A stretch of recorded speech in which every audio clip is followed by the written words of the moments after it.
So I have an opener this week, but I want to see if you can try to guess what my opener is. Oh, that's fun. Because there's a lot of things in the material that I could have chosen from. My question is it from the movie or is it from the music? Music. Okay, I'm going to say you chose Are You Ready? When they're just repeating. No, I actually chose And Fuck You, Rock and Roll.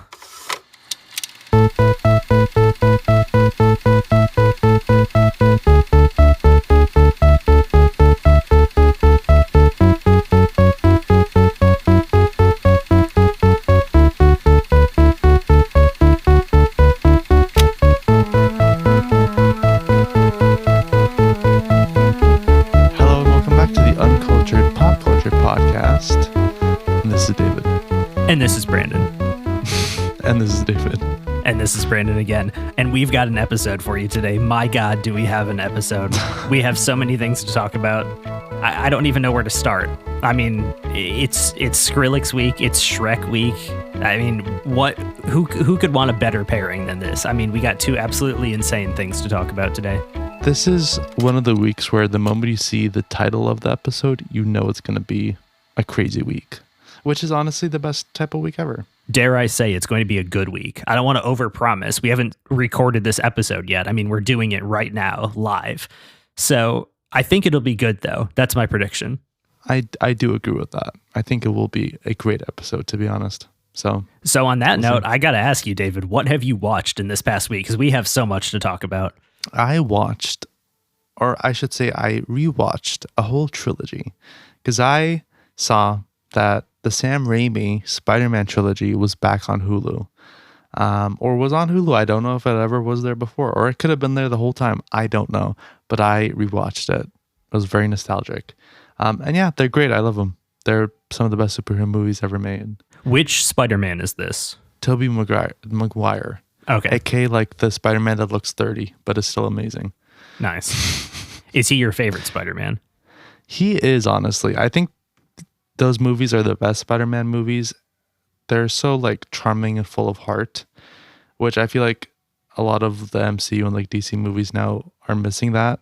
Mm-hmm. And that's why they're so bad compared to like the Sam Raimi ones. And they're campy, but like, I don't know, they're just so awesome. And the second one is just the best. I want to ask you. Yes. I don't remember what I want to ask you anymore. It's gone. Well, I will say my scores are 4, 4.5, and then 3. Oh, wow. Which, I mean, the third one is the worst, but yeah, that's life. But Sandman is the best character out of all of them. I will die on that hill. Are the new Spider-Man movies that are coming out, like, I mean, there's one coming out this summer. Are they like a rehash of this? Are we just doing like the same thing over and over again? Or like, I don't fully understand how that works. They're very, very different. It's like, is it like a Bond kind of thing? Like James Bond kind of thing where it's like, it's just installments in the, okay. That makes a little bit more sense. They're totally separate though. It's not like you have any characters that interact like from the other versions. I'm trying to think of like the best way to... Is Spider-Man the only character that's like carried between the different movies with the different directors? Oh, there are other people. Villains that come back, stuff like that, but it's like they're totally new each time. Interesting. It's kind of, I'm trying to find like a good analogy, and I'm honestly struggling. I guess we just have to watch all of them on the podcast then. I feel like it's easier to understand when you've seen it. Okay. But it's pretty much just like new, like a reinterpretation every single time. Interesting. That's what it kind of is. Of course, they did do like the thing where all of the Spider-Man for the different versions came together for one of the new ones because of like multiverse, whatever. Oh my God. Okay. Which that's just there too gets much. very crazy. Yeah. But yeah, it was a lot. But yeah, they are each like their own separate thing. That's kind of cool. Yeah. It's like different interpretations of the characters. Some are better and some are I would ask, I guess, why just do the same character over and over again? But I guess that's just like what we do. And whatever. You know, maybe I don't understand Hollywood fully. Spider-Man is also the most popular superhero ever, I think. It's like him and Batman. More than Superman? Yeah, 100%. Wow. I didn't know this. Yeah. I guess that kind of makes sense. Because then it would make sense for Marvel to be like, here, Sony, take Spider-Man. Like, we can charge you a ton of money to make these movies. Like, we don't want to do it ourselves. Which they do. They Yeah. charge them so much money, probably. Yeah. Interesting. But with that, what have you been listening to the past week? And what is your song of the week? Well, you know what?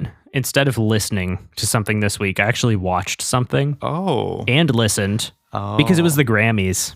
I was about to ask. Last year on CBS, everybody. Last year with Trevor Noah hosting, and my God, was this telecast bad this year. This was one of the worst Grammys, like from a physical production standpoint, that I've ever watched.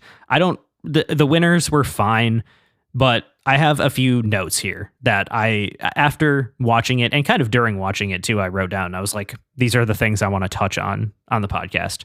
So I said, overall, I am unimpressed with the bad quality of the broadcast in general. And they gave out like 6 awards on the broadcast. They actually gave out 9, but still, that's terrible when there's 95 awards total to give out. Yeah. You need to be giving out a little bit more than that. I feel like crazy. They used to do like 15, but there was like, they did 1 country award. They did 1 Musica Urbana award. They did 3 pop awards. They did no rock, no R&B, 1 hip hop. Like it was terrible. That's crazy. And then they didn't even do all the general field awards because producer and songwriter of the year were in the earlier like pre-show telecast thing, whatever that was. And then they just like brought them up briefly at the end of the broadcast, which, yeah, it was terribly done. That's idiotic. I believe this is their like 3rd year with a new director. Not that the director before was good, but it seems like it just keeps getting worse and worse. Like they don't really know what they're trying to do. And I will say, I thought Trevor Noah was a good host. I like him. I feel like he's quite funny, but I don't think the Grammys are a place to do comedy. I feel like it makes much more sense when they have like LL Cool J or Alicia Keys hosting the Grammys and then they talk about music. It just feels better. Well, yeah, because it's like a music, specific award. That's something that always annoys me with the Oscars because, like, obviously, I understand having a host. And for instance, last year I was very happy that Conan was the host. I'm a big fan of Conan. But what gets me every time is that they have the presenters of every award come out and do these long bits that aren't funny. And it's like, what does this have to do with movies? Exactly. And then it cuts into the time of the people that win. I'm like, I'd rather you guys don't do any bits. Just walk on stage, be like, hi, these are the nominees. Here's the award. And then the person gets to talk for like 5 minutes instead of you guys talking for 5 minutes, I will say, I thought that a few of the best new artists were not singing live. The ones that were singing live didn't really sound very good, which is kind of not really their fault all the time. I mean, Alex Warren had a problem with his like inner ear monitors and he had to take them out. Then he was off time with the music and he couldn't like find his key. That's not his fault. That's a like production problem that they should have been prepared for him and have like had worked with him to make sure that he can sing in an arena because he's obviously done this before. Like especially when you consider that it's at the freaking Grammys. It's not like some little thing. Yes. This is it's the Staples Center. Well, it's the crypto.com arena. Like they've been here forever. It's the Staples Center. I will say, I don't remember the Grammys ever having multiple performances by the same artist. So of course they had to have 2 by Bruno Mars this year, which I was of course not thrilled about. They chose your least favorite musician. I said that the best new artists are overall quite boring and conservative and no one can perform really overall in the whole Grammys. The only performance that I really remember being like, wow, that was good, it was Lady Gaga. I do remember Sabrina Carpenter sounded very good. And I thought Clips at the end was quite good, although Pharrell was not singing live. He was lip syncing. So that was also another thing where it's just like, come on, can we, like, at least if you're going to perform, you can perform with auto-tune. I don't care, but you're supposed to be performing. You're not supposed to be lip syncing, which I thought was just terrible because they never used to allow people to do that.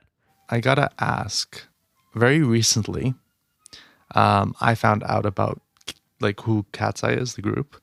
I found out through Jennifer, who found out through friend of the pod. Oh, by the way, I mentioned Jennifer first. Armenia. Fuck you. Hell yeah. God damn it. But she found out about Cat's Eye from friend of the pod, Megan, who showed her like a couple other songs. So then she showed me and another friend of the pod, Danny, Gnarly, which is a crazy song. It is crazy that kids are listening to it.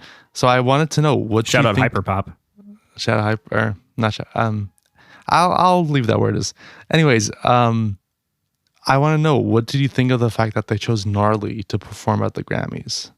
I mean, it makes sense. That's like their hit right now. I don't think Gnarly's necessarily a good song. It's kind of campy and fun, but I am starting to wonder if like they just keep getting really bad songs from everyone around them, because most of their music has not been very good, and they're obviously extremely talented.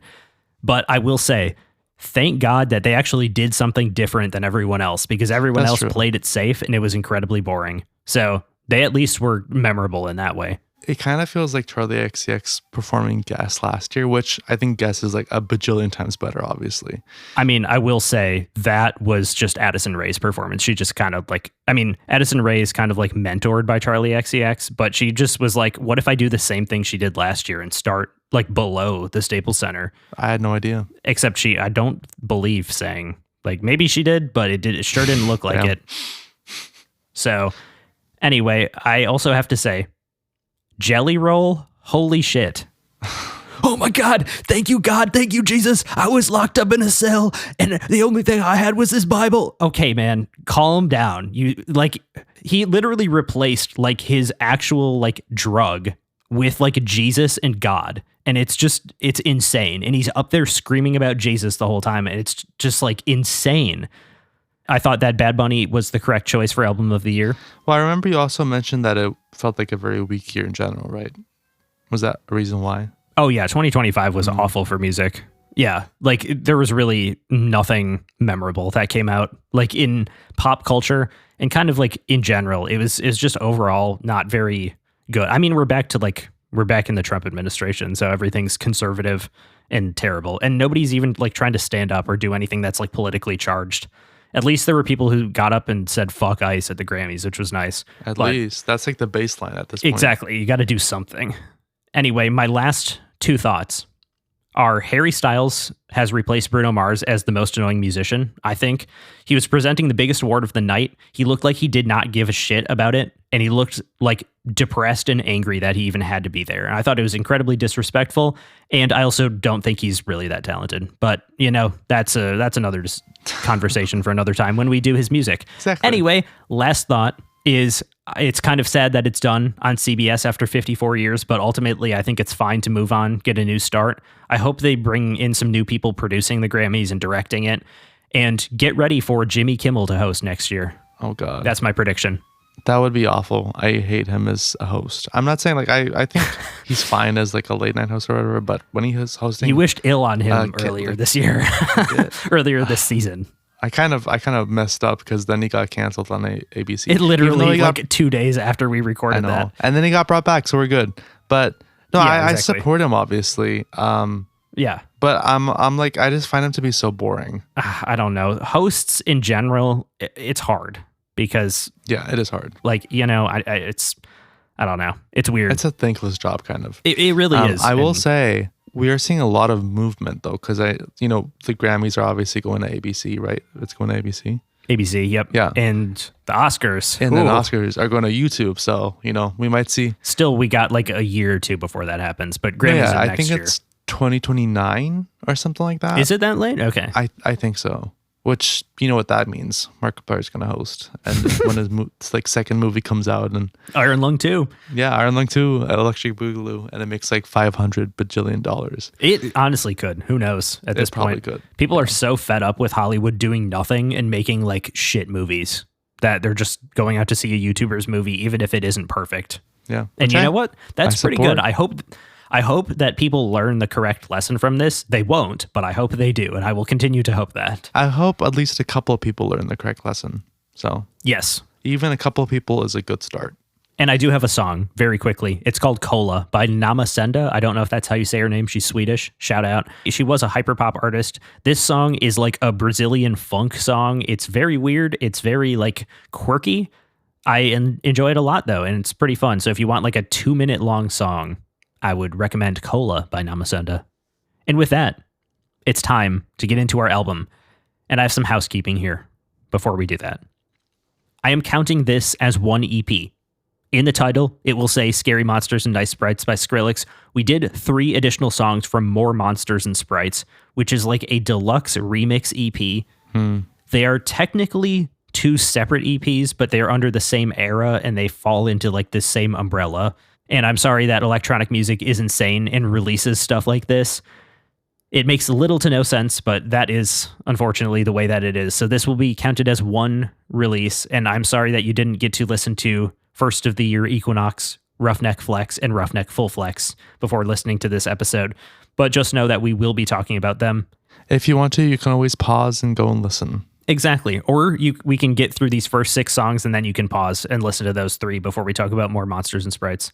But you better come back, or else I will find you. And you better believe that he will find you. But with that, it's time to talk about Scary Monsters and Nice Sprites, the, by most accounts, second EP by Skrillex, released October 22nd, 2010 by Mousetrap and Big Beat Recordings, exclusively on Beatport, and December 20th, 2010 by Atlantic Records everywhere else. There is only one single, the title track, released the same day as the EP. And I want to talk a little bit briefly about Beatport. Beatport it's essentially like iTunes, but for DJs. Usually they will get stuff early because the whole point of like electronic music when you're performing at a festival or a show is you want to have the newest music and you want to like surprise the crowd. So you want to be able to get stuff before everybody else. This is crazy because it was 2 months before it actually came out to the general public. I mean, anybody can buy stuff from Beatport as well. It is more expensive because it caters to the specific group, but that's kind of beside the point. Usually it would be like 1 or 2 weeks beforehand. And then also, once you get established in the EDM realm, you can get unreleased songs from your friends and from other people, and you can just play those, and people will be like, oh my God. And those are called IDs because the track has not been identified yet. Anyway, right. I'm going to talk a little bit about electronic music in this episode because obviously we are doing some electronic music here. And I know a lot. This is what I grew up on. But we have to first talk about Skrillex. His real name is Sonny Moore. Born in Los Angeles, raised as a Scientologist. He is not a Scientologist anymore. In San Francisco, Barstow, and another unknown location in Northern California. He moved back to LA when he was 16. He was active in the punk and emo scenes around the city in the 2000s. He said that he was always the weird kid. And this brings me to a long-standing theory I have, which is that EDM and punk/rock are kind of the same vibe, but in different fonts. I think I've brought this up before on the podcast. I know I've brought it up before to you, David, specifically. I remember, yeah. He was active in a band from first to last and sang on their debut album. Get ready for this title. Dear Diary, My Teen Angst Has a Body Count. Oh, that's fun. Yeah. Little shout out. I had to mention that. Shout out to Becca. Shout out. He performed on the Vans Warped tour, both as a member of a band and as a solo artist, before branching out into electronic music, where he was signed to Mousetrap Recordings by the label's founder, Deadmau5. Also during this time, he met producers Porter Robinson and Zedd, both of which you should remember the names of because they will be coming up again in the future. Hint, hint. He was very active doing something that people don't really value anymore, which is remixing. Back in the day, remixes were very important both in EDM and pop music because it would bring songs to new audiences that may have not been paying attention to different genres. And not to be annoying, but no one really remixes songs into different genres as much as they used to. And if they do, they're always bootlegs on SoundCloud and never have official releases anymore, which is sad. Yeah. A lot of artists used to get legitimized by constantly showing up on remix EPs. That's how I found out about a few DJs. They do essentially like the remix circuit for like 2 years, make a bunch of songs that they could play in shows that essentially would have guaranteed streams because they'd be attached to a larger artist. Right. And then from there, people would be like, oh, I want to hear what they actually do. And then they'd release original music. And that's kind of a lost art now. Anyways, Skrillex released an EP called My Name is Skrillex for free download on his MySpace page in 2010. That's something you don't hear about anymore. Those were the days. It included the song With You, Friends, which would, of course, make an appearance on this EP, which came out later that same year. Now, we are covering a few different genres this week.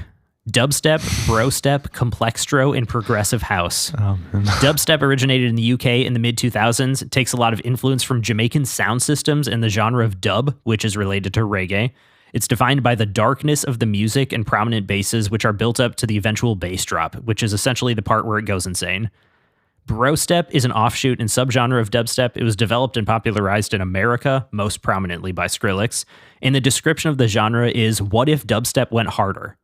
And one of the songs on here, on this EP, is regarded as the song that birthed brostep. So we will be talking about that shortly. We will also talk about complextro and progressive house when we get to the songs that have those genres. Now I want to ask you, what, if anything, do you know about Skrillex, and what were your expectations heading into this EP? I mean, I knew that, or I didn't know. I know that he's very popular, and I know that, you know, obviously he does EDM and dubstep. That's kind of it. I've definitely heard his name, you know, mentioned a lot, especially when people are talking about like raves and stuff like that, which makes sense. I don't know much about him. I haven't really heard anything of his before. I was going to ask you, did you recognize any of these songs as being the songs that your classmate would play when he played dubstep music? No, and you thought it was really annoying. He only played his own stuff. Oh, his own stuff. I'm sorry, but that's so unfortunate. Yeah, and it wasn't good. I'm sorry, but it was not good. Hopefully, this is a little bit better now. It's it's a little bit better. I don't want to give away what I think yet, but yeah, I didn't know very much about this, so it was kind of like a fun new experience. That's good. I'm glad it was quote unquote fun. Yes. For me personally, I don't know exactly how I discovered Skrillex, but I know it was sometime in late 2011 or early 2012 because both Scary Monsters and his next EP Bangerang had been out. Outside of the EDM influence on pop songs and some actual EDM songs on pop radio, shout out to David Guetta, Skrillex was my first introduction to electronic music, so of course this is very special to me. I assume you will not like this, but I hope I am proven wrong. All of the songs on here were written, produced, and mixed by Skrillex, except for one, but we'll talk about it. And all songs were mastered by Greg Moore. As far as I know, no relation to Skrillex, whose name is Sonny Moore, but I could be wrong. I don't know. Your favorite song on here, aka the one that you will think is only somewhat okay, will be All I Ask of You, and your least favorite will be Scata. Upon further listens, I would also like to say that With You Friends could be your favorite, but I won't pick it because I think you'll say it's too long. We shall see. We have to get into Scary Monsters and Nice Sprites, the EP. We will be talking very briefly about more Monsters and Nice Sprites when we get to those songs. But first, track number 1, Rock and Roll, Will Take You to the Mountain. This samples Accelerate Episode 83 Glitch Mob Street Warfare, which is the ending speech about the old guy complaining about the Glitch Mob's music. And this is sort of a connection because Edit is a member of the Glitch Mob. He didn't actually sample anything related to the Glitch Mob, but it's like an interview video with them. And then this guy was just showing up complaining about how none of them can play real music because they don't play the guitar, which I'm sure you related to a little bit, but you know, we'll get there. We'll get there. It also samples urban and dance vocals by Prime Loops, which are all of those Jamaican dudes screaming. And it samples a YouTube video from 2009 called Crazy Lady by The Bola 82. And it also samples a YouTube video from 2008 called 7.00 OMG New PB OMG OMG So Close to 6 OMG by Speed Stacking Girl, which also appears in the title track. This is the girl screaming, yes, oh my gosh. And her name is Rachel Nedro. I believe that's how you say it. And she is actually a cup stacking world champion. So that's pretty cool. This is when she was like 11 or 12. And she went on to actually be like very successful at it. And she's on multiple Skrillex songs. So that's pretty cool. What I wrote about this song, I said rock and roll. That was my first note, of course. And I said, I would say that this kind of changed everything. Hearing this when I was like 10 years old made me think about music in a new way. And it's probably responsible for why I can listen to so many weird things now. And I've said it before and I'll say it again. This was one of the best times to grow up because who else is innovating like this these days? Ironically, it is still Skrillex, who I talked about a few weeks ago. Oh, I forgot, ironically, that you talked about him a few weeks ago. Yes, I know. And I said that I have never heard anything like what he had just put out, which is kind of crazy because, you know, it takes a very special kind of artist to continuously be making new things as they go through their career. I mean, he's been active for probably close to 20 years now at this point. And like to continuously, I don't know which one it's supposed to be. Whichever one. Be on the cutting edge of a lot of EDM is pretty crazy. And I'm not sure what else to say other than Tim Smith will take you to the mountain, whatever that means. Is someone still a musician if they can't play the guitar? I don't know. But I do know that this is a 4.5 and this is my favorite song on the EP. Whoa, you're starting off very, very high. Give it to me. Is this, I'm projecting 2.5 as your highest score on here. Maybe a 3. First thing I want to say is I do think that if you can't play the guitar, you're still a musician. Yes, because I can't play the guitar. You better say that. Unless you can play the piano, then you're not a musician. Yeah, exactly. I think that this is very, very interesting. Ooh, okay. I honestly didn't hate it as much as I thought I would. Let's go. And by that, I mean like every song wasn't a 1. Yeah. Because I was going into this thinking like, yeah, this is not going to, like, I'm going to hate all of this. Just based off the dubstep I remember, which, like, of course, was made by someone that is not nearly as talented. No offense. I don't think there should be any taken. I will say the dubstep definitely is not for me. I'm just not a fan, I think. At least I'm not a fan of this style. I don't know if there are other styles. I should mention, I wrote it down in a different song. This song is a complextro song. The dubstep is going to be the more slower stuff, so that'll be songs like Scary Monsters and Nice Sprites and First of the Year Equinox and Scata. Those are all like dubstep, bro step songs. Right. This one, since it has the faster BPM at 128, shout out, that's the EDM. That's like house music is 128 BPM usually. This is technically complextro, which is like if dubstep was house music, essentially. Well, and I will say that this is one of the songs that worked a little better for me than some of the other ones. That's kind of what I figured. Yeah, which so makes I wanted to make sense. sure that you knew it wasn't technically dubstep. Right. I guess I should say the elements that are maybe closer in dubstep in it are the parts that didn't work for me.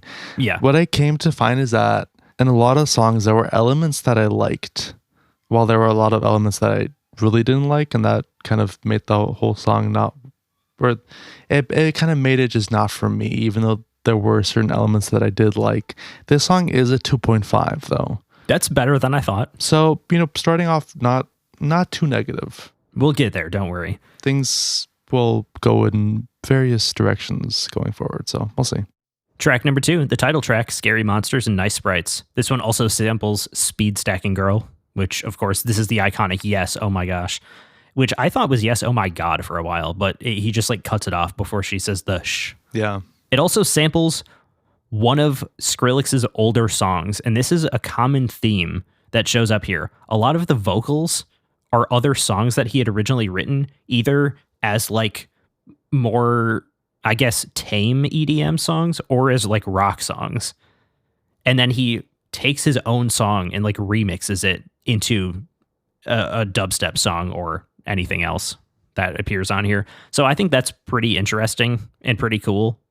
So many people have tried to make their own version of this song, and all of them are missing the most essential part of why Skrillex's music is so special and so popular compared to other dubstep, which is that it is both melodic and rhythmic, not just one or the other.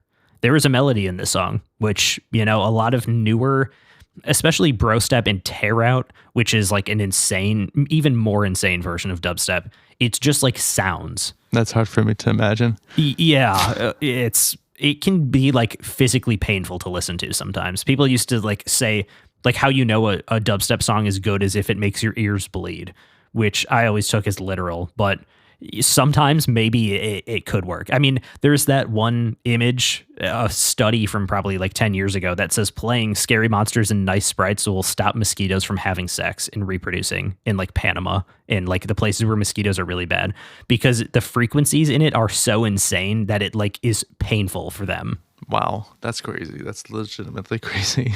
I feel like this song is a perfect example for my theory that EDM and rock are the same thing in different fonts, because this is a great example of emo. This is the outro lyrics. Broken haste and a coward too. You don't need to hide, my friend, for I am just like you. That's an emo song, like fully. Very emo. This is the song that created brostep, which is to dubstep what heavy metal is to metal. It's like just more insane. And also, this song won a Grammy for Best Dance Recording. It charted on the Hot 100, and it is certified 2 times platinum in the US, which is just unfathomable for a dubstep song. That's crazy to me. Just like, this was revolutionary. It really did change a lot for a lot of people. I think this is a great song. I don't think it's as good as rock and roll. That song just like has a special place in my heart. This one is a 4 though. It's still amazing. I'm expecting a 2 on this one for you. I got to speak to something that you said, and that's the melodic part. I was taken aback by how prominent the melody is in this. And that's the part that really worked for me. I thought the melody was very, very well done.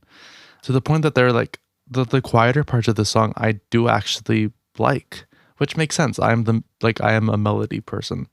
Obviously the parts where you have a lot more of the, dubstep elements coming in, The growls. those did not work for me.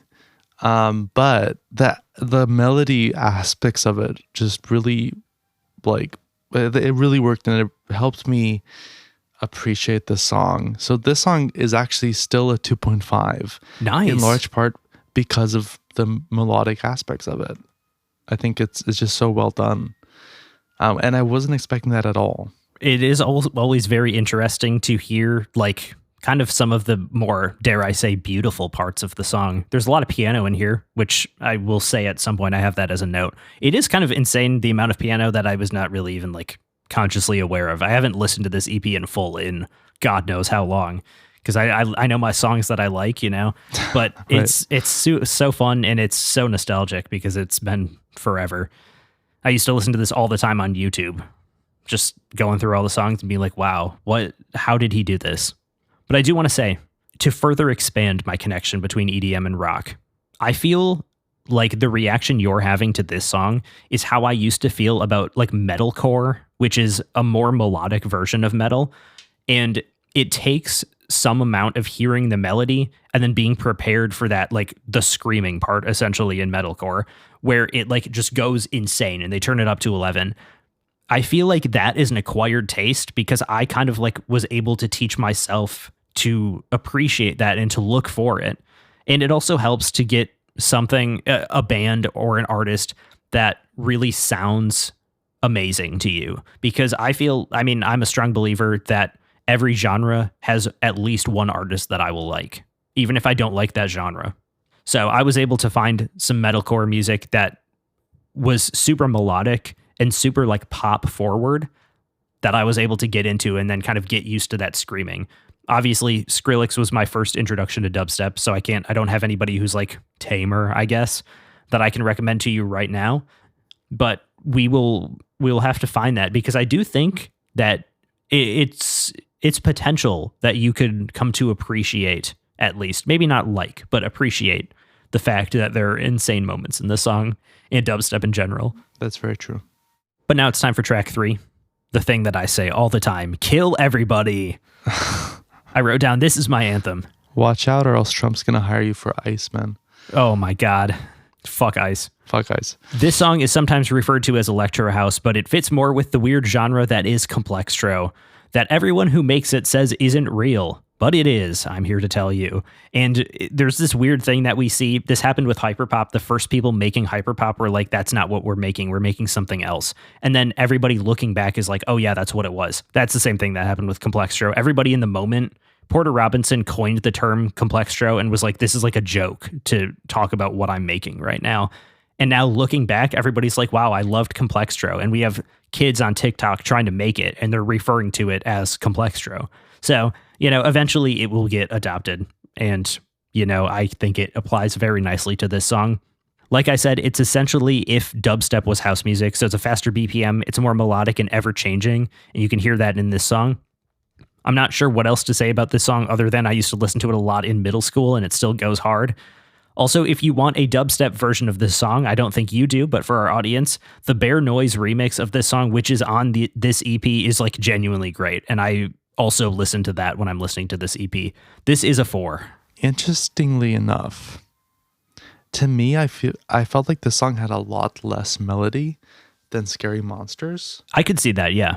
But yeah, it just didn't feel as prominent to me or something. And that really kind of made it work less for me. Even though it's not, like you said, it's not like bro step or anything like that. This song is actually a 2 for me. This is my first 2. Not to give things away, but I figured. Yeah. I wanted more melody. I wanted more of what was like in Scary Monsters, pretty much, that I was missing here. I think that's fair. Do you want to kill everybody in the world and eat their heart? Some days you wake up and you feel, I want to kill everybody in the world. And some days it's just like, you know what? I love everybody in the world. Today, I'm evenly split. I'm feeling okay. I'm feeling indifferent to the world. I just wake up and start thinking about how much I want coffee. Damn, can't relate. But I wake up and I think yeah. I wish I could go back to bed. I'm so tired.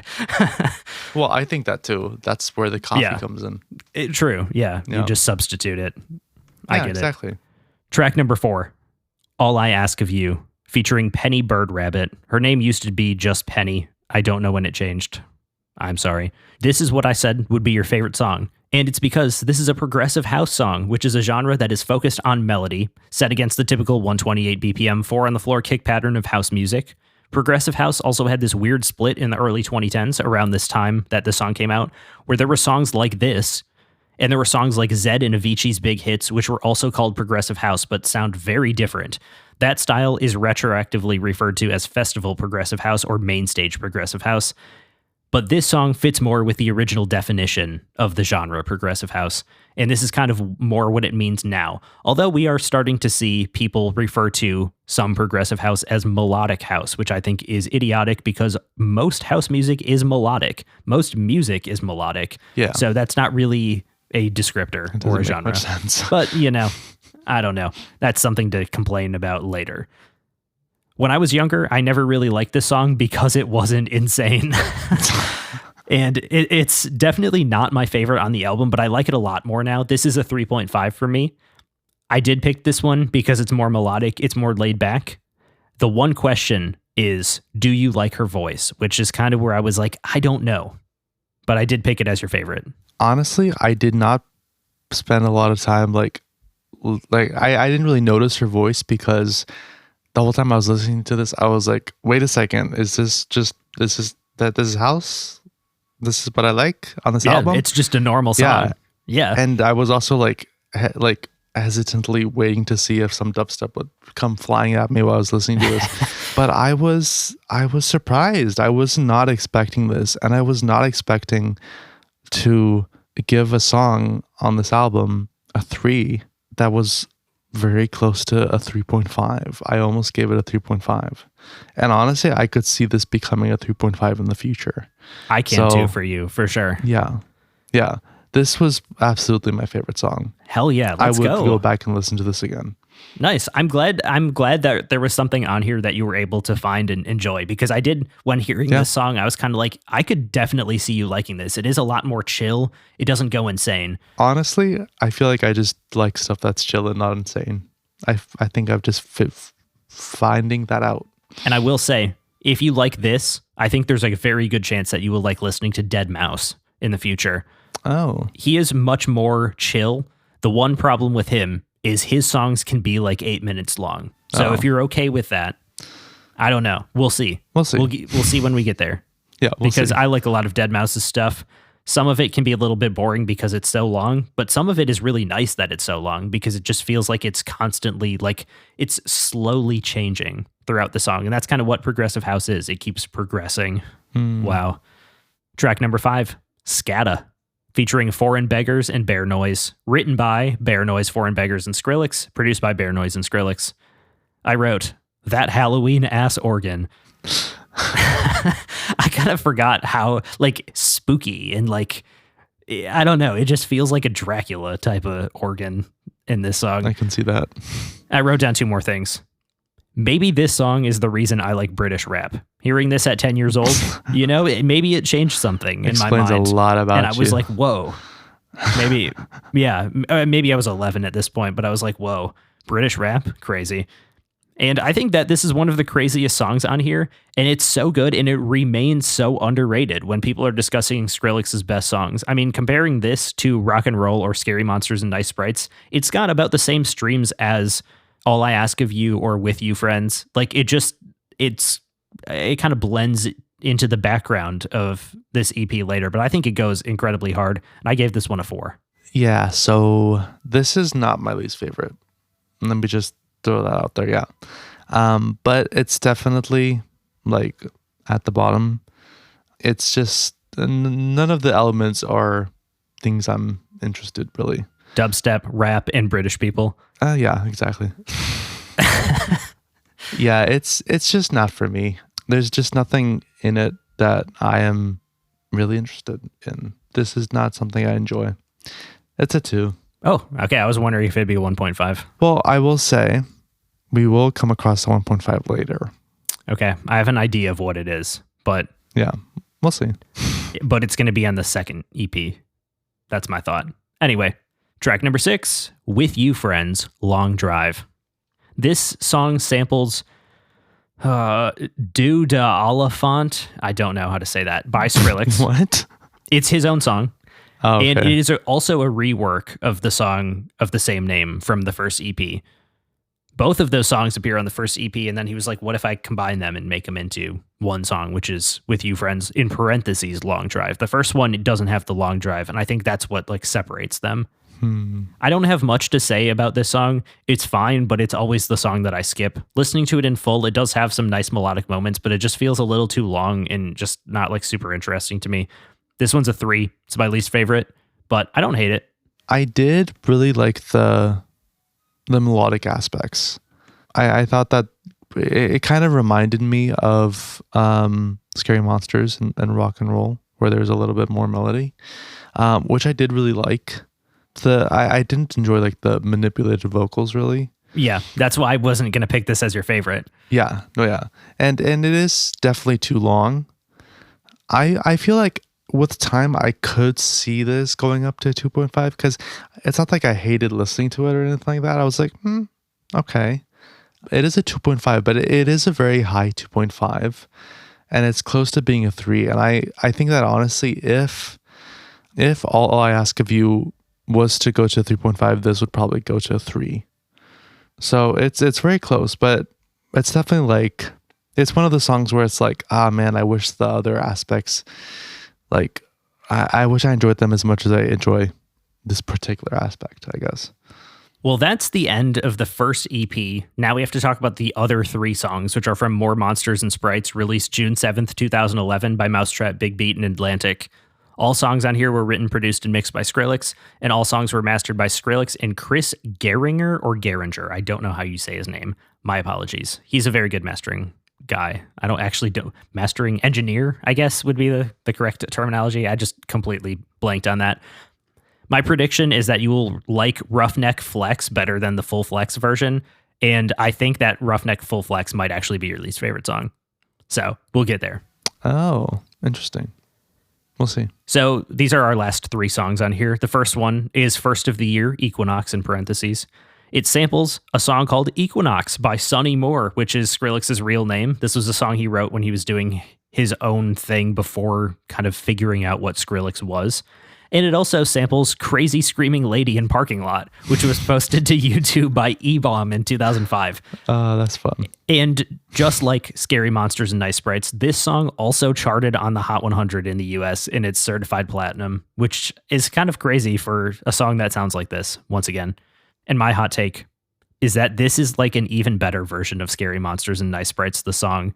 Once again, I don't have much else to say other than this is a certified bro step classic. This is a 4, which is the same rating as Scary Monsters and Nice Sprites, but I go back to this one a little bit more because I think it just goes even more insane, but it also keeps a lot of those fun melodic elements in it. And you got, of course, manipulated vocals, which I like. And the more I'm saying this, I'm thinking maybe you actually don't like this song at all. That is honestly a pretty good guess because this is my least favorite song. This is a 1.5. This just didn't work for me, like on any level, to be honest. It honestly annoyed me, which is why it's a 1.5, because I was like, no, I'm done. Thank you. Nope. Yeah. I feel like in general, the Scary Monsters, like the original, not original, but the first, what are they called again? Yeah, the original EP. Yeah, there we go. The original EP, I feel like that did in general work, but more for me than this. I agree with that. And we'll talk about how to rate these together at the end because it's kind of weird. And it's just kind of a weird episode in general. EDM is hard. I could have added like an additional 4 or 5 songs that were singles and sometimes lumped into the Scary Monsters and Nice Sprites era. Like, it's really weird, and I had to draw the line somewhere. So I was like, might as well do these other 3 because First of the Year Equinox is a huge song that like is on par in popularity with Scary Monsters, and that is very clearly in the same era. So I wanted to talk about that one as well. But then we have 2 additional songs here to talk about. Roughneck Flex. Both Flex and Full Flex sample organic loop strings. Of course, we have the return of the urban and dance vocals, which is that dude screaming. Maybe there's multiple dudes screaming in the background. Who knows? Yeah. And I said in here, how have I never noticed that the bass melody in the drop is like a precursor to his 2012 song Make It Bundem with Damian Marley? Probably because I never listened to this song. It's fine, but why listen to it when the Full Flex version exists? That's my thought on it. This one's a 3. There's nothing wrong with it, but I'd rather listen to Full Flex. Yeah, the 2 songs honestly just fully meshed together for me. I knew you were going to say that because they are essentially the same song. Yeah, that's like the biggest case of them meshing together. Yeah. No, and it's like you can tell when the Roughnecks Full Flex starts because there's like a little, it goes quiet and then it starts again. But if that wasn't there, I would not be able to tell like that it's a totally new song. I think it worked better for me than First of the Year, but again, it's kind of just in the trend of this is not for me.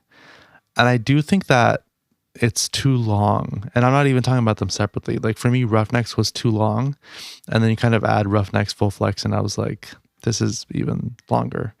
I think Flex is way too long. I agree with that. For what it is, I think it's too long. I think Full Flex, even like you said, I think is pushing it, which will be reflected in my score. But I do think it's more interesting. Like there's just more stuff happening. Yeah, I can see that. I mean, it goes crazier. Yeah. So I liked it less than Roughnecks, which, that tracks. Yeah. Considering how things have been going. But I do think that Roughnecks is too long. And that's something that Roughnecks Full Flex, it's less of a problem because it's not as long. But yeah, Roughnecks was a 2. Did you like Flex better than Full Flex?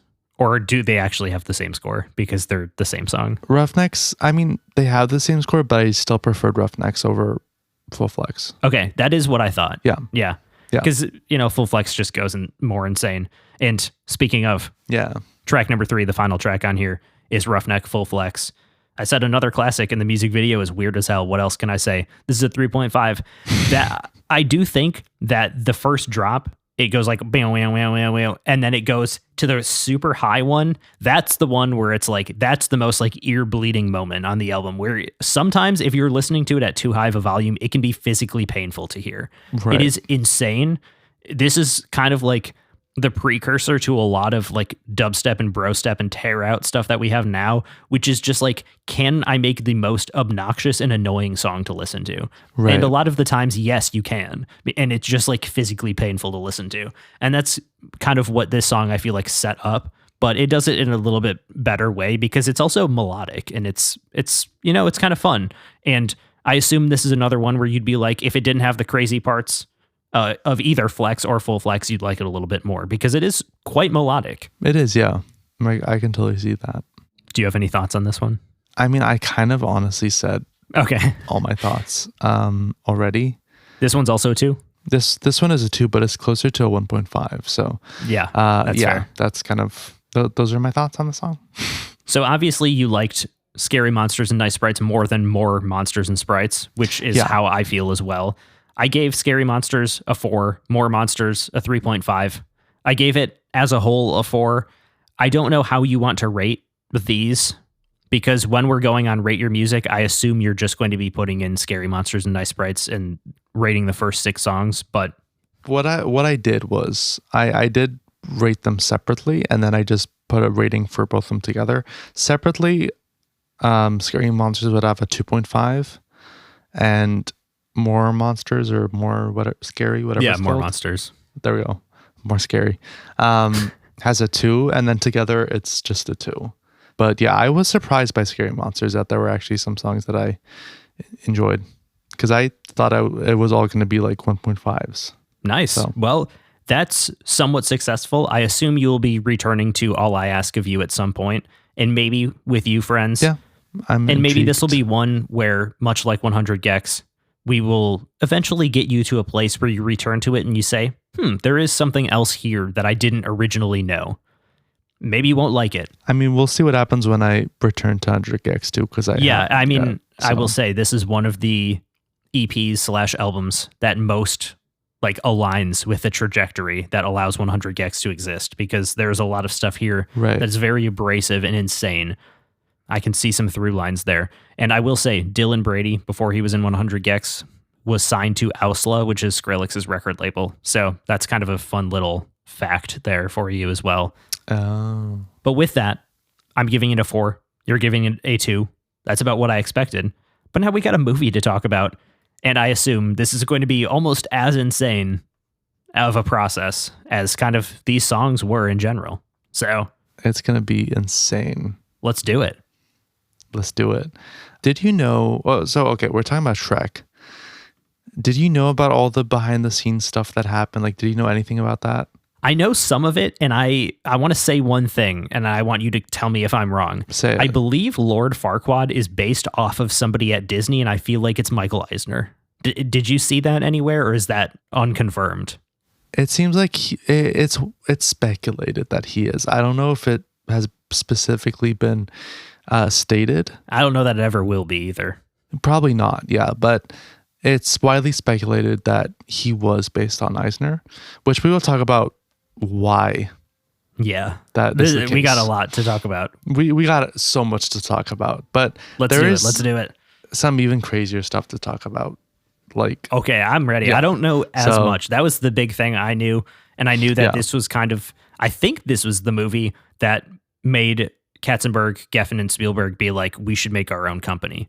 well, not really. That came before, but it's kind of what made that company successful. Oh, okay. Yeah. Yeah. So we will definitely talk about that for sure. But before we do that, I'm gonna give you the log line as usual, IMDb log line, which we have not had a great track record with these. But anyways, here goes. A mean lord exiles fairy tale creatures to the swamp of a grumpy ogre who must go on a quest and rescue a princess for the lord in order to get his land back. That's pretty damn good, I would say. Pretty good, yeah. That's Explains like, the that might whole be a movie. 4.5 log line. Like, that tells you Yeah, everything you honestly, need to know. And It's up there. yeah, that's really good. Shout out to the intern that wrote that. Shout out. Hey, I would love that job, not gonna lie. That would be fun. Oh, me too. But let's get the credits out of the way. The movie is directed by Adam Adamson and Vicky Jenson. It's produced by Aaron Warner, John H. Williams, and Jeffrey Katzenberg. He's back. Hell yeah. I think this is like the 4th week we've talked about him in a row or something. I feel like that might be accurate. Yeah. Which, hey, I'm here for it. The film is written by Ted Elliott, Terry Rossio, Joe Stillman, and Roger S.H. Schulman. And it's based on the book Shrek, because it has an exclamation point, by William Steig. The movie is edited by Sim Evans-Jones, and the music is by Harry Gregson Williams and John Powell. As you might have noticed, there is no cinematographer because it's an animated film, so I don't have to say that word, but I just did, so it doesn't matter. Anyways, the film is, of course, distributed by DreamWorks Pictures and stars Mike Myers, Eddie Murphy, Cameron Diaz, and John Lithgow, amongst many others, let's just say. So, yes, Jeffrey Katzenberg is back. And so is Spielberg, So is Spielberg, that's right. And David Geffen. who I don't believe Is we've ever finally talked about here. before. We Probably must have not, done even an though- album from Geffen Records, which is much more what he's known for. Yeah, because he is the music guy. He's known for that. And that's why his name is like plastered over half of the music venues in Los Angeles. But yeah, we're talking about them because we're talking about DreamWorks, because stuff did not go well at Disney. For Katzenberg, at least. He had a big falling out with the CEO of Disney at the time, Michael Eisner, and Roy E. Disney, who I believe was Walt Disney's nephew, I believe. Kind of but following the death of Disney president Frank Wells, he was, instrumental in kind of helping Eisner and Katzenberg bring about the renaissance of Disney in the 90s. And and it had been promised to Katzenberg that when Wells died, that Katzenberg would take the role of president. He was like, I deserve it. I kind of brought the movies back. I was, he was instrumental in that. But when Frank Wells died, Eisner decided to take that position along with the along with continuing as CEO. So he became president and CEO. And this seriously pissed off Katzenberg. Now, it seems like another reason why there was this falling out was that a lot of people at Disney disliked Katzenberg, which kind of goes to what we talked about. A lot of people viewed him as having a really big ego and as kind of claiming all the success that Disney was having for himself instead of kind of sharing it with, a lot of the people working with him. So this resulted in a very, very bitter falling out, and he left Disney and he actually sued them, and he won like 250 million or something like that, something crazy like that. Whoa. Yeah. So it kind of worked out for the better for him, especially because maybe not for Disney though. Probably not. I mean, I don't know. We'll see. They did have Pixar though at that point, which was like they did. That was doing well. The question is, what do they have now? Yeah, exactly. So yeah, they got a new Pixar movie, Hoppers, coming out soon. That's true. We'll see how much money it makes and how big making 100 million maybe. I don't know. We'll see. We'll see. Hey, knock on wood, because it is an original film, so we gotta support that. Support your original films, please. Yes. Even if they're I don't know. Even if they're not good. Well, I guess kind of, because it is important. Yes. You need original ideas. It is rather like that Shrek. than IP. Well, I don't know. Shrek is kind of IP though too. It is. It fully is at this point. But yeah, so following Disney, he decided that it would be a great idea to form a new studio. There hadn't been like a new studio formed in a long time, I think, in Hollywood, aside from some like indie or smaller studios like Miramax. So he came to Steven Spielberg and David Geffen and was like, hey guys, let's make a company and let's title it DreamWorks SKG. S for Spielberg, K for Katzenberg, and G for Geffen. And they agreed. And it started off with a focus on animated films and live action films. And eventually they would make DreamWorks Records, which is where Geffen kind of oversaw things. But Katzenberg would oversee the animation department, and then Spielberg would kind of oversee the live action department. And Katzenberg actually brought over a lot of animators from Disney. He poached a lot of their animators that wanted to continue to work with him. And that's where Shrek comes in. It's a book written by William Steig. And producer John H. Williams discovered it because he was reading it to his children. And as he said, the character of Shrek was, quote, a great movie character in search of a movie, end quote.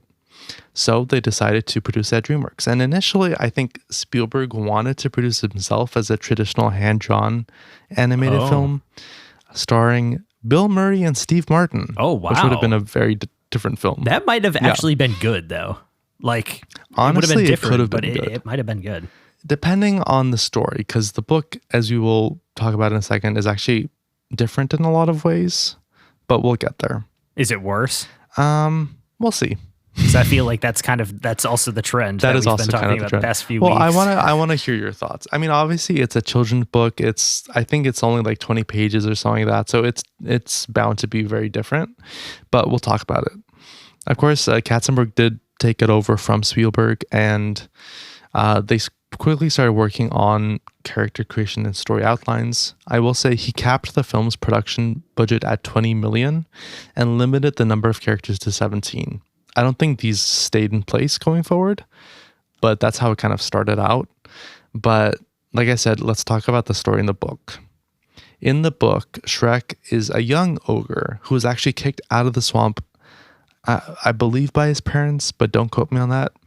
But then he goes on a quest to take a donkey to a castle, fight a knight, and marry a princess.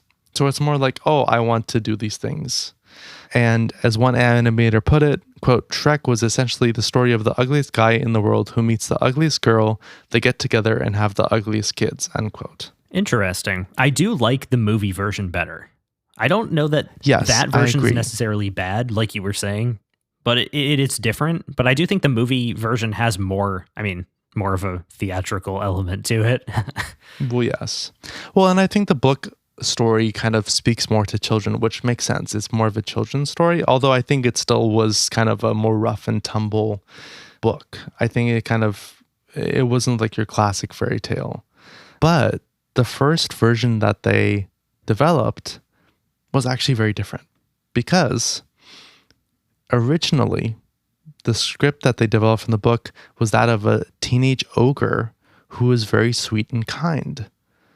And he doesn't want to hurt people, but instead wants to fight knights and rescue damsels in distress. And in this version, Princess Fiona actually wouldn't trust people, but would eventually be swayed by Shrek's sweet nature. And it seems like he is also very sad that people were scared of him because he genuinely liked people and didn't want to hurt them. So very different in some ways from what the final product was. And I think a large part of that was because of who was cast, which we will discuss in a second. I know the original voice. Yes. R.I.P. I do want to throw out some directors that were involved at this point because the timeline is very confusing.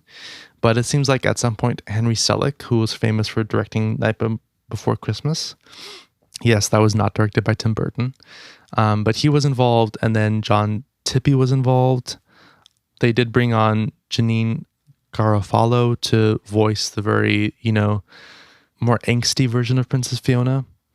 And when it came to casting Shrek, they, of course, approached Nicolas Cage. Oh my God. What the hell? But they approached him, but he turned it down because he did not want to look like an ogre, even though it's an animated film. Yeah. Yeah. So, of course, they turned to Chris Farley, who I know that's who you were referencing before. Rest in peace. We will talk about his death a little bit because Wisconsin legend it's involved Chris Farley. With the production. That's right. Wisconsin legend. Obviously, a lot of things going on up to this point, but stuff only got crazier because this had a crazy, difficult production. It started in 1995, and the crew would wrestle with multiple pivots, delays, and death. Is that like 6 years by the time it came out? Yeah. This was 2001? 6 years. Yeah. Jesus. Yep, literally. I mean, it's animated, but yeah. It's animated. But the first issue that came up was the fact that they couldn't decide how they wanted to animate it. They first tried stop motion. Oh, wow. Then they tried motion capture and actually made a 15-minute 3D test demo in 1997. But Katzenberg wasn't pleased with it to the point that I think he even tried to sell the production, put in turnaround. That didn't work. Wow. This wasn't helped by the fact that none of the animators at DreamWorks even wanted to work on the project. Shrek was considered the ugly, low-budget stepchild of the DreamWorks animated wing. And many people thought that it would just never be finished and never be released. This sounds a lot like the Lion King production. Yes, literally. I mean, it was to the point that animators would literally be punished if they made mistakes on, the more prestigious projects like, Prince of Egypt. And as one animator put it, quote, "It was known as the Gulag. If you failed on Prince of Egypt, you were sent to the dungeons to work on Shrek," end quote. And there was even a term for this. It was called being Shreked. This really is the Lion King 2 right here. It's crazy. This is literally the Lion King. Yeah. And of course, things have to get worse. Yeah, naturally. Of course. Because in late 1997, a real tragedy struck the film. And to a large extent, the United States and the world. Because Chris Farley, who had been battling alcohol and drug addictions and health issues for much of his life, passed away. He passed away December 18th, 1997. He was only 33 years old. And he only had 5 days left of recording to do for the film. Wow. He had almost finished all of his recording. And so, of course, when everyone is going through grief over his death, a big question came up. How the hell do they finish the movie? They could either scrape the project, bring someone in to finish Farley's lines, or recast. And they actually went to Farley's brother John and asked if he would finish the lines, but he declined. They even considered an impersonator, but they did not go with that. Thank God. I think that is the right choice, unfortunately. Yes, unfortunately. Especially because it's you don't know if you would have wanted someone else to finish his work. Mm-hmm. Exactly. Eventually, they kind of knew that they would have to recast. And so they turned to Farley's SNL alum, or his fellow alum, Mike Myers. And when he heard the pitch from Katzenberg, he said that Shrek was, quote, the worst fucking title, end quote, that he'd ever heard. He was also very hesitant to take the project because he was Farley's friend, and he thought it would be disrespectful. But eventually, he decided to do the film. But a big issue arose when he came on, because Mike Myers is not Chris Farley. And everyone realized that the version of Shrek that Myers was bringing was very different. It was a meaner and less sweet version of the character. So they literally had to throw out the story that they had and redo it pretty much. Wait, so that whole time when Chris Farley was cast, they were doing that original-ish story that you said? Yes, they were doing, Shrek being a very sweet character that didn't want to scare people. So up until that point, that's the version that they were working on. And they had, obviously finished a lot of the voice acting, stuff like that. That is also a very different movie, which probably would have been good too. Yeah, and a lot of people have said that movie honestly might have been even better than what we eventually got. Damn. But obviously, if Mike Myers doesn't cast that movie, they would have to pivot. And in general, that 1997, there was a lot of turnover. It wasn't just, Farley's death. Adamson and Kelly Asbury came on as directors, although Asbury would later go on to direct Stalin of the Cimarron and was replaced by Vicky Jenson. Isn't it Andrew Adamson? Have I been saying the wrong name the whole time? That's what I had written down in our... I might have written down wrong once and then just continued writing it down. I mean, Adam Adamson is a good name. You are right. It's Andrew Adamson. I apologize, Andrew Adamson. Wrong You should name. apologize to Adam Adamson too, just to be safe, just in case he's real. Yes. Apologies to all the Adam Adamsons out there. Although, hey, I would want to be attached to this as a director. But anyways. Exactly, yeah. Because... the character of Shrek was changing. The character of Fiona also changed. So they recast Janine Garofalo with Cameron Diaz and screenwriting duo Ted Elliott and Terry Rossio, who I should note are in large part responsible for the Pirates of the Caribbean trilogy. They wrote, I think, the first 4 films, and I think are a big reason why the first 3 are amazing. But they were brought on board to rewrite the script. And I think, various other writers were in and out at various points. It's obviously very complicated. I tried to find like a timeline, but I couldn't find one. So that's a classic Hollywood right there. Exactly. Fire the writer because it's their fault and then hire him back because it actually wasn't their fault. Literally, yeah. But it seems like they came on around 1997 to, change the script to what we see in the final film. Seemingly. So they started to put the new story in place, reanimating stuff, changing stuff. And of course, Myers was recording his dialogue. And he was hilarious, according to everyone, to the point that Adamson said that it was a shame the film could only be 90 minutes, considering how many amazing outtakes there were. There was some conflict between Adamson and Katzenberg, because Katzenberg felt that the darker humor that Adamson wanted, which included sexual jokes and guns and stuff like that, was too much for an animated films. He wanted it to appeal to adults, but also to kids. Adamson was not intimidated and he pushed back a lot. I think at some point they did find like a middle ground, although it does seem like a lot of the adult humor that Adamson wanted did eventually stay in the film, which I do think was the right choice. I agree. Although I think it was good that they didn't go too far. I also agree. Yes, exactly. So I think it's kind of like both of them were right in their own ways, ultimately. Mm-hmm. And things seem to go okay. You have Mike Myers voicing Shrek. He's being hilarious. But then, of course, something else has to happen, right? Because this whole time, Mike Myers... he voices Shrek and he finishes all his work voicing Shrek. And then he's like, wait a second. I did it all with an American accent. And I don't think it works that well. He realized that he actually wanted to give Shrek a Scottish accent. And I actually have a quote from him. He said, quote, "Once I saw the whole picture I saw, I needed to dig even deeper. And in having Shrek be Scottish, I was able to tap into a certain energy," end quote. And so he went to Katzenberg and begged him to redo all of his dialogue. But there's a big problem. If he redoes his dialogue, they have to redo all of the animation for the dialogue. And crazy enough, after hearing a demo of the Scottish accent, Katzenberg actually agreed. As he said, quote, "That incident cost us about $5 million, but it's Michael's total creation, and honestly, it made the movie so much better," end quote. Which, I mean, hey, there's an example of someone doing what's right for the movie and not instead of what's right for their wallet, I guess you could say. Once again, I gotta say, as I've been saying most of these weeks, props to Jeffrey Katzenberg for knowing that that is the correct thing to do and doing it. Exactly. Because I agree. Literally. I think the weird Scottish accent that's like not really Yes. like fully normal, like Scottish adds some charm with tinges to it. of American. Yeah, it's very weird. Sometimes you forget he's doing an accent, and it's like, oh, he's just talking like a normal American, even though I believe he's Canadian. Maybe that helps blend it together. Yeah, you know, some of those Atlantic provinces, you get a little bit of Scottish tinge in there too. You like do. They can go kind of crazy with their accent sometimes. Oh yeah.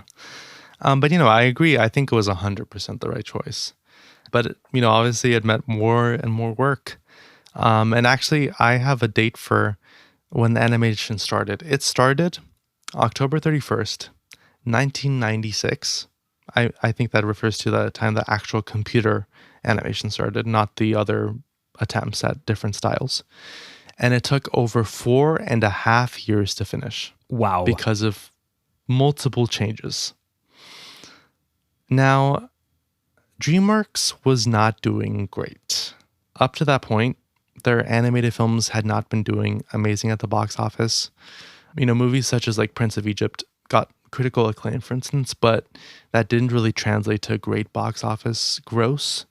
So even if they broke even, which a lot of them didn't, they didn't make a lot of money. So DreamWorks really, really needed a hit. But as they were going into Cannes, where Shrek was going to debut, where it's going to premiere, everyone was nervous because no one had made a movie like this. Wait, Shrek was going to premiere at the Cannes Film Festival? Holy shit, that's crazy. It premiered at Cannes Film my Festival. God. But the thing is, they also had no idea if it was going to work because, like, no one's made anything like this. It's a movie that's very irreverent of, like, fairy tales. It's making fun of them. And it's also very irreverent of Disney and their style of animated movies. Obviously, there's the feud with Katzenberg, so he was going to make fun of them. He was going to push back pretty much, which goes to the point that Lord Farquaad is probably supposed to be Michael Eisner. Is Michael Eisner short? Do we know this? I don't think he's short, but I feel like there's some similarities. I don't know. I don't know enough about him, honestly, to say. But I could see it being the case. But because of this, they were very nervous going into Cannes. And actually, I have a quote from co-director Jenson that I really love. "Here we are, sitting in tuxedos and evening gowns, wearing borrowed jewels, and everyone's watching Shrek take a poot in the water," end quote. Damn. So it's like... Also, Michael Eisner is 6'3", by the way. Oh, so I guess maybe doing the opposite. Being like, oh, he should be short. Yeah, because of the way he acts, I guess. I don't know.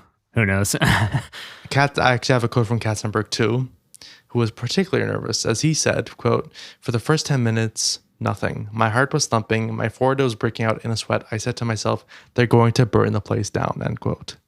Which, incidentally, is what is happening to the apartment below us. That's a great way to bring it up. Yeah, I was trying to figure out how to break it up. We had to pause our recording because David's downstairs neighbor their apartment is potentially on fire, but it's okay. Yeah, I was talking about Shrek, and then I look out my window and I just see a bunch of firemen standing outside. So that was fun.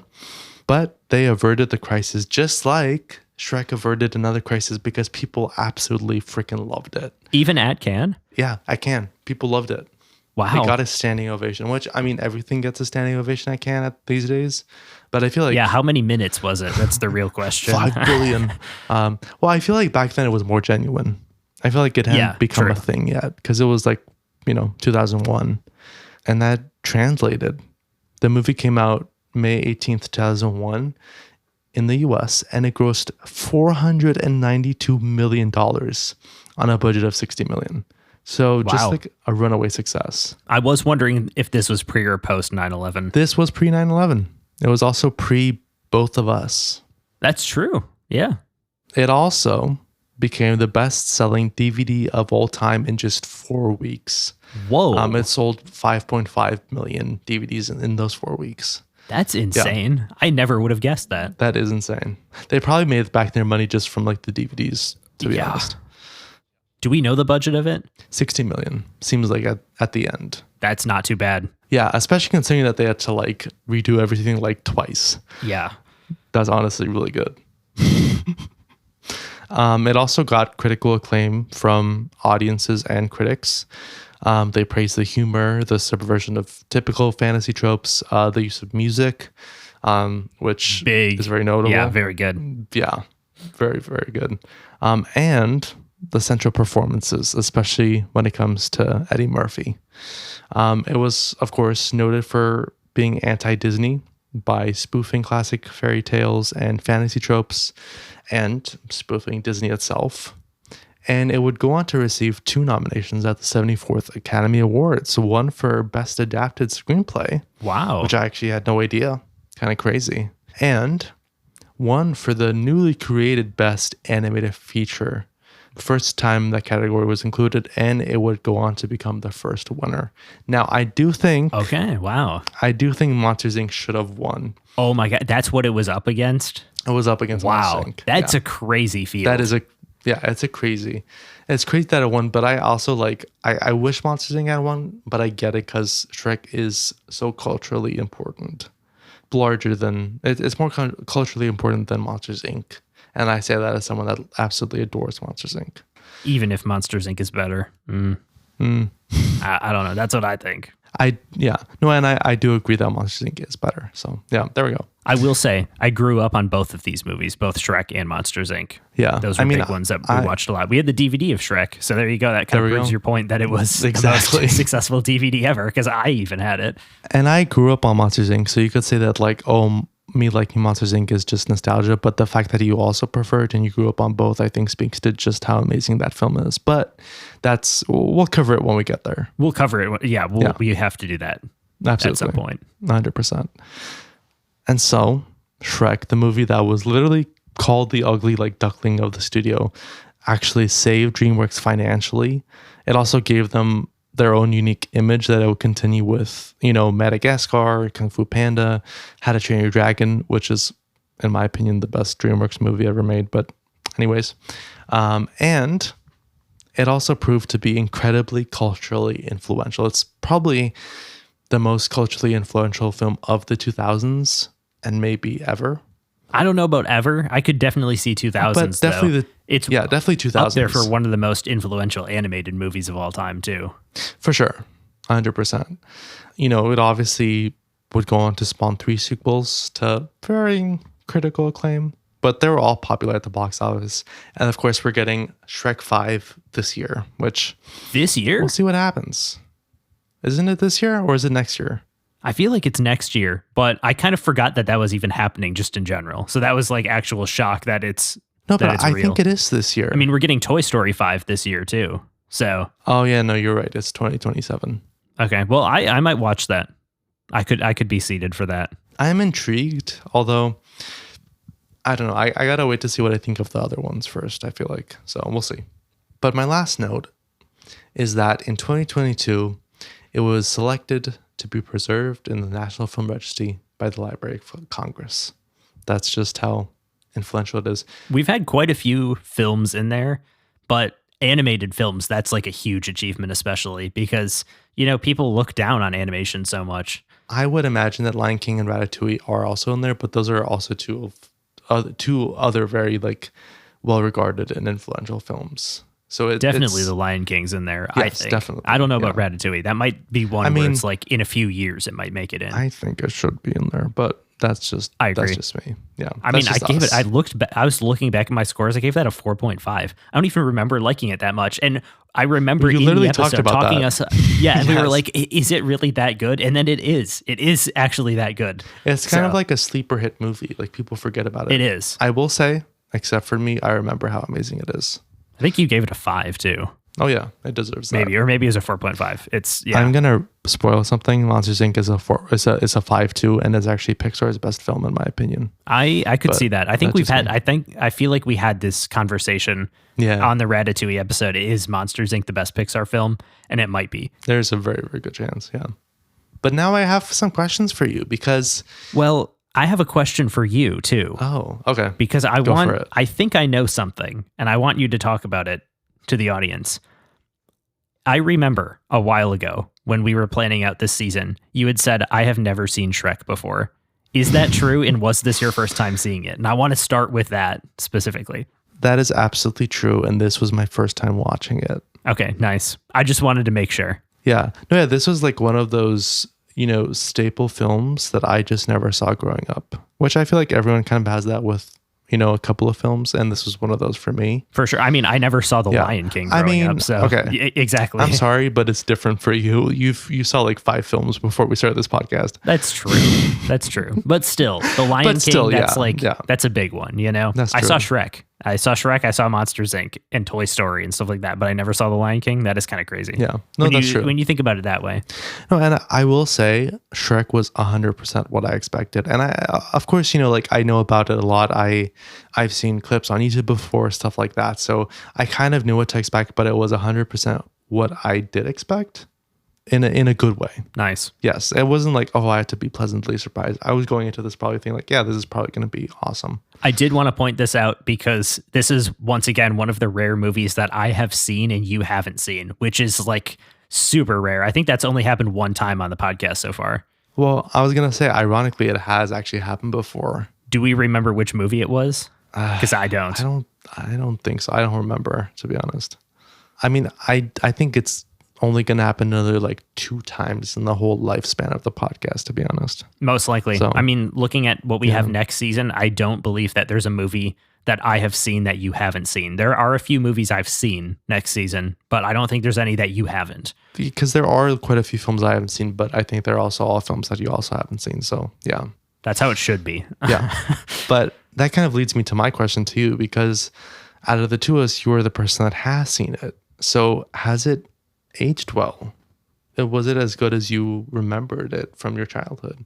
That's a twofold question, because yes, it is as good as I remembered it from my childhood, but in this time since watching it in my childhood, it has gone through this like weird renaissance era where people are like, this is actually the greatest animated film of all time. I don't think it's the greatest animated film of all time, and I think people were hyping it too much. Yes, I agree with that. I think it's very good, but I don't think it's number one ever. That was kind of weird. Watching it again, I was kind of like, oh, this is really what everyone thinks is the greatest movie of all time. But I was still like, I enjoyed it, and I enjoyed it as much as when I was younger. I will say, though, yeah, no, I completely agree. Forgot how much music is in this movie, and it is really good.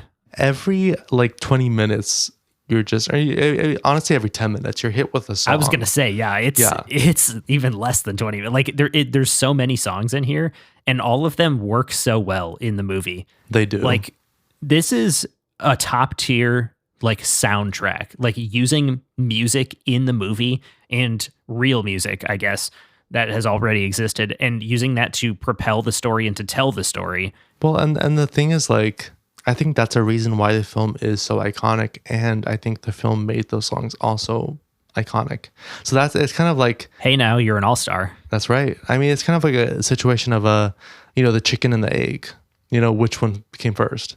Because I feel like both the movie and the songs made each other even more iconic, which is kind of crazy. I feel like that doesn't really happen often. And it happened like multiple times within this one film. Yeah. Which is kind of crazy. I completely agree with you, though. But I guess we'll get to where this ranks with other animated movies in a second, because I did want to ask. So obviously this film is spoofing Disney, animated Renaissance films. And now that now that we know that you've at least seen The Lion King. Yes. At least one. What interests you more? Easily this. Do you find like, okay. Yeah, I mean, That's what I was thinking, but I wasn't sure. I feel was like what if the Disney Renaissance films are like cool. That's what I expect of Disney. This is more Right. something that pushes boundaries a little bit more, and I like that more. And I know you know that about me, and I'm pretty sure everybody that's listening knows that about me. I mean, I wasn't at all surprised that you like this more. Exactly. Yeah. I just like things that are more, I guess, different and weird. Weird being having a positive connotation there. Yeah, because weird can be awesome. I agree. And that actually leads me to my last question, which we kind of touched upon. Do you think the original version of the film with Chris Farley would have been a better film? And do you think it would have been as big as it has become? That is hard to say. It is obviously a very hard thing to answer without seeing, the actual film. Because like we kind of said, it's very different. Yes. It's a very different movie. And I do think it would have been good. I think I would have liked it. I can't speak to if it would have been as popular. I don't really know what was going on in the world around this time. I mean, that movie would have come out in like probably 98 or 99, so it would have been earlier. Yeah, it would have come out a little bit earlier. I don't really know like what the climate was like, where Chris Farley's career was at that point. And That's another I guess point, kind of yeah. if there would be an adult audience that would see it for him, that like maybe would have brought in some more money. But so I can't necessarily speak to that, but I do think that it would have been good. I don't want to say it would have been better though, because I do think that this is a really good movie. I think it might have aligned to my interests a little bit more. I agree with that. But I do feel like it wouldn't have been as culturally big though. Because it feels like that is true. It was a little bit less irreverent. It's a little more heartfelt. So I do think it wouldn't have been big. But it at the end of the day, it is like impossible to tell without it actually happening. I do think that the Chris Farley version would have been a little bit closer to a Disney film, and it wouldn't have had that thing that like differentiates it, because you need a little bit more of that angst. Even if that angst in that version was coming from the Fiona character, I don't know that it would have translated the same as like, the lead of the movie. Wait, because it's different from like being kind of the second lead versus the first lead. Yeah. Because ultimately like Shrek is in the whole film. Yes. He leads everything. He is the center of everything. So it would have still been 100% different if he was this sweeter and younger character. I think that's something that, would have also changed so much. The fact that he is like almost a teenager in that version from what I kind of saw. Yeah, that's the thing that's throwing me off a little bit more, where it's like, I don't know if it would have made as much money because of that. Like the teenager aspect of it is, that's hard. I definitely think it would not have been as successful. Yeah. That's kind of the one thing that I can like assert as my opinion 100%, that it would not have been as big. And I do think that 2001 was a good time to release. I mean, yes, that's funny. 2001 was a good time. I mean, hey, we were born that year, so that and 9/11, perfect, great time. Exactly, the best of both worlds, I guess. Yeah, but yeah, you know what I'm saying, where it's like that feels more like, I don't know, late 90s. I wonder, like culturally, if it would have been as successful even if it was just this same version and it had come out like 2 years earlier. I do wonder. So maybe those delays were like ultimately helpful, because I feel like Disney Renaissance, I don't really know when that ended, but that to me is a 90s thing.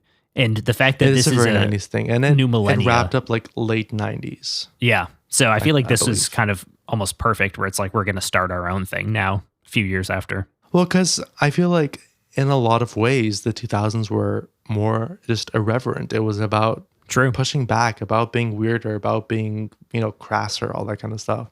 Also, I think a lot of people might point to, Toy Story came out in the 90s, and that was successful. So, Shrek could have been, but they're very different films. It is also computer animated, but I feel like it's closer to Disney films, where it's a lot more genuine, even if it is weirder and like quirkier. And, it's obviously dealing with like, toys that come alive and not, fantasy creatures and stuff like that. It does have that Pixar heart though. Yes, exactly. Like it has that. It's closer in that way to to, you know, a classic Renaissance or Disney Renaissance film. So I do completely agree that 2001 was probably the best time for this to come out. Yeah, pre 9/11, 2001 specifically. That's Yes. that's perfect Also what time it because takes. post Yeah. 9/11, who knows? Oh God, who knows? Yeah. I do want to ask you though, since you've never seen this film before, I want to hear your thoughts first before I kind of give you any of mine. It works exceptionally well for what it's trying to do. I think it's 100% successful, and it's just a very fun movie. It's very funny. I love, like, you can tell that so much thought went into this film. When it came to spoofing stuff, like there's just so many random little things that are hilarious. Stuff like, you know, Princess Fiona doing the Matrix, you know, thing to beat up the Robin Hood characters. Stuff like the German pigs, which is just such a random thing, but is hilarious. You know, the whole thing with the gingerbread man where they like use the poem, but it's like them just talking. Like little elements like that just make this film so hilarious, and I'm like completely here for that. I think it's you know, very funny. It's very irreverent, but it's also very successful at telling, you know, this love story about Shrek and Fiona. Although maybe not as successful as I wanted it to be. Yeah. Yeah, I think that kind of points to like where it's more about the comedy than it is about the heart, and that's ultimately why, you know, I like it, I enjoy it, but it's not my favorite. Even when it comes to DreamWorks. You know, I ultimately think I prefer Pixar to DreamWorks when it comes to... I agree. Yeah, when it comes to animated films. Like, And I was going to say, that's kind of exactly the point that Pixar is so good at, which is having that heart. The relationship would take more of a focus, even if it changes the movie somewhat. I think that ultimately would be for the better. I completely agree. Yeah. No, I think that was like the main point to why this was a good film, but not a great one. I agree. The fact that it doesn't have that heart. And that's, I think, why I love, for instance, Monsters, Inc. and Ratatouille. Like, those are two of my favorite animated films of all times. And those are 5 stars, both of them. Not to spoil Monsters, Inc., but it's true. I mean, we already did earlier in the podcast, We too, already so did, it's that's fine. true. But I think that's also why this film is not my top DreamWorks film, because I think eventually they were able to find how to bring in more of that heart. And that's why my favorite film of all time is How to Train Your Dragon, which has Of all time. so much heart in it. Well, honestly, maybe of all time.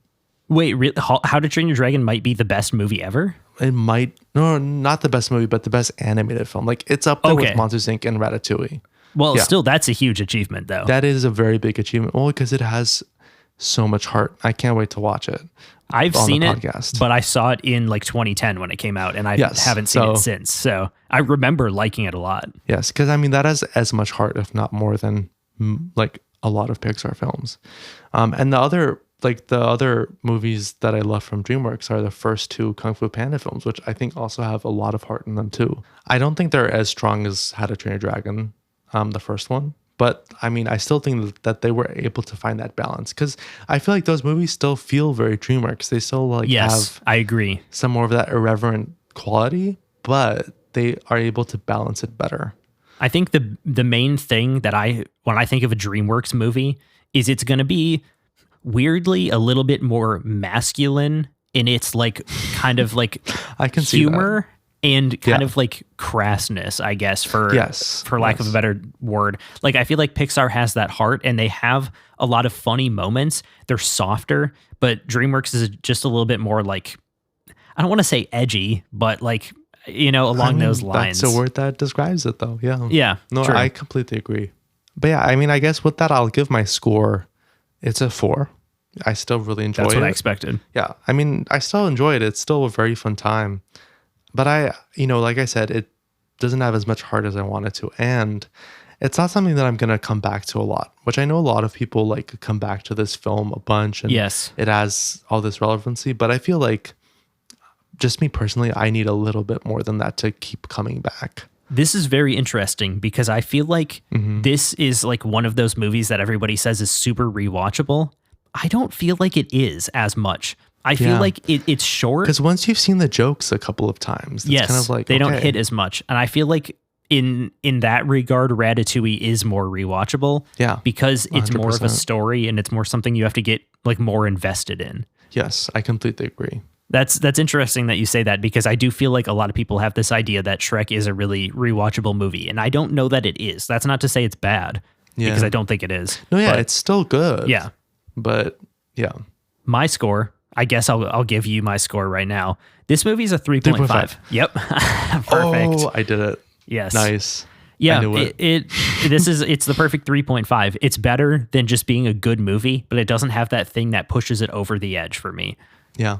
I enjoyed my time watching this. I laughed out loud quite a few times. I feel like Eddie Murphy, donkey character as a whole, is like the best part of the movie, because I completely agree. I tend to really enjoy the comic relief characters, just because that's like, those are the type of people that I'm usually around, because I'm unfortunately the straight man, which both of those words I wouldn't use to describe myself. But And I am the dumb man that sets up the jokes that are making fun of other people. yeah, So, you could be, are you the Lord Farquaad of this movie? I guess. I don't know. I feel like I don't weirdly know. also I kind of feel like I'm more, I don't know. I'm a mix of Donkey and Shrek. Because you're an ass and an ogre? Yes, I'm angry and I'm an ass. Yes, there you Perfect. go. And I'm Lord Farquaad because I'm short. Even though you're taller than me, so Yes, I know. Just for the audience doesn't know. it's true. The audience Except doesn't for know the fact that but most of them literally know us. So yeah, never mind. to talk about this movie, I guess the last thing I have to say is the music in this movie really is something that I'd like to see other people do, other studios, other directors. We need more songs just in movies, and I get that's expensive, but maybe that's worth it. Maybe adding in another $1 million on the budget to get the perfect 3 songs. Like even that is way too much. Like, You know what I say? What's another $1 million when you're spending like $300 million on every movie? exactly. So, yeah. At that point, it's like a fraction of a percent, you know, like get some good music. Like that's really what we need.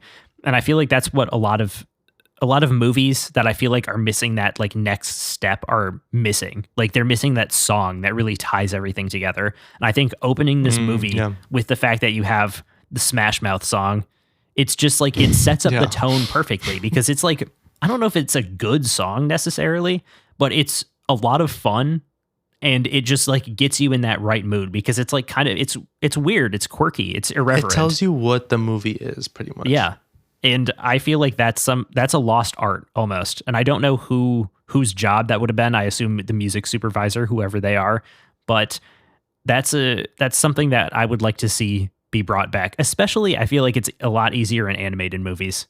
Yeah. I feel like people are also kind of more forgiving when it comes to animated movies, which True. Yeah. I understand why, but I don't know. I would also enjoy it in some live action movies too. Not gonna lie. Oh, 100%. Yeah. I think we gotta weasel our way into the minds of Hollywood and general audiences in America, and I feel like animated movies is an easier way to do that at first. Oh yeah. But that's about all I have to say about this movie. I don't have a lot. I think it's funny. I think it's good. I think it's a 3.5. You know, that's about it. But I'm so glad that you've finally seen this, because this is, I would say, an essential watch when you're comparing like animated movies and different styles of movies. This is a very like important one, because, you know, this is the DreamWorks style almost. It started at least what they would be known for in the future and up to the present day, which I can't even remember. What's the last DreamWorks animated movie to come out? I feel like they haven't been doing as well recently. I think that the last one that they released was Bad Guys 2 or something like that. Their more recent stuff has definitely been a lot smaller, and obviously They did a Kung Fu Panda one at one point. a 4. Yeah. Yeah, that was Fu Panda somewhat 4. recently, I think. Yeah, But, it was like a couple years ago. But I mean, they also like moved, I think, from Paramount to Universal. Like it was like True, I don't yeah. know, a lot of stuff going on. Spielberg, Katzenberg, and Geffen are all getting pretty old. I think Katzenberg is the youngest of them, but I think he's in his like 70s. And I feel like they're not involved anymore with DreamWorks. I mean, True, Spielberg, I think, is now mostly releasing stuff through Amblin Entertainment. I don't know what Geffen is doing. And then He's like Katzenberg 80 something. I think he's probably Yes, retiring no, I at this know. point, or is kind of just Probably. enjoying Although, his days. I've heard that he's like a shark. Like he's like, so I could see him going on for like 20 minutes or 20 years. Sorry, not 20 minutes. 20 minutes. Okay, well, yeah, I don't want to predict anybody's death here, but yeah. But then Katzenberg is like out here trying to make Quibi happen and stuff like that. Well, that was years ago. Well, R.I.P. yeah, but Quibi, I haven't heard anything else about him 2020. since. Not gonna lie. He Like, was I don't know heavily what else he's been involved doing. in Joe Biden's campaign. Oh, That's like the biggest thing. He's a huge Democratic donor. I believe That's all nice. three of them are. I support that. Yeah, that's at least something. But Yeah. yeah, I don't really know. I don't know what's next for DreamWorks. I feel like they need to find their like up and coming director who has a vision Yeah. for something, and I feel like they just haven't been able to find that yet. They did release Wild Robot last year or the year before, Oh, which was that really was good. DreamWorks. So that was DreamWorks, I believe so. Yeah. Wow. So that could be like a path forward, and I hope they kind of lead into that because that was a good film. Yeah, I've heard a lot of great things about it. I don't even know what they're releasing this year, to be honest, if anything. But shout out to Jeffrey Katzenberg again, because we just keep talking about him. I don't think we're going to talk about him next week. And rest in peace, Chris Farley. True. Yeah. Rest in peace, Chris Farley. And please die, Harvey Weinstein. I think that about covers our bases, right? I think so, yeah. Yeah, and I do not think that we are talking about Katzenberg next week. So we kind of broke our streak. Wow. How about But that? hey, we'll pick it up in the You future. never know. Maybe Harvey Weinstein will be making an appearance pretty soon. Oh, You never who know. knows, probably. At some point. Yeah.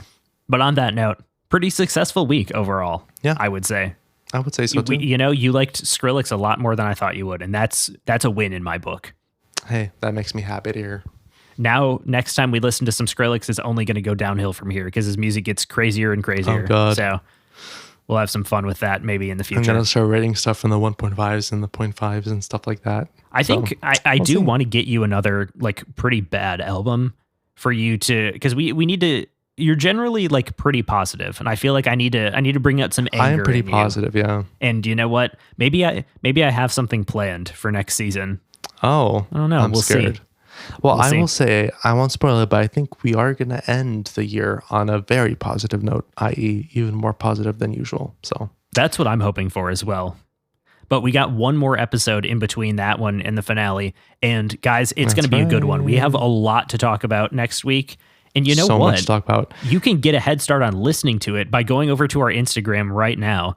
We will have posted by the time this episode is out Yes. what you are going to watch and listen to in preparation for next week's special episode. And who we will be discussing it with. Hint, hint. Exactly. Go check. If you guys want to email us, upcpod@gmail.com. If you guys want to see what we're watching and listening to outside of the podcast or for the podcast, Letterboxd, Rate Your Music. We both have them, and they're both in the link tree, which is on our Instagram and in the description of this show. If you want to yell at us for not liking Shrek more and for saying it's not rewatchable, you can always email at us at upcpod@gmail.com. Did you already say that? I did say that. Oh. Well, I am repeating it for you guys, so you guys That's okay. do You can. that. I thought you were going to say you can also leave a comment on Spotify or a That's review right. on Apple You can Music leave a comment on /podcast, which you can Spotify do. or a review on Apple on Apple Exactly, Podcasts.com perfect. or a rating on Spotify, because you know what? That actually really, really helps us. And like we said, tell your friends, tell your family, tell your enemies. I'm still on that. I feel like there will be at least one person that listens to this that has an enemy that would like this podcast. Yes. Because we're for everyone, Exactly. unless you're a bad person. If you like Harvey Weinstein, stop listening to this podcast now because we are trying to kill him. But on that note, on that very positive note, we will see you next week. See you next week.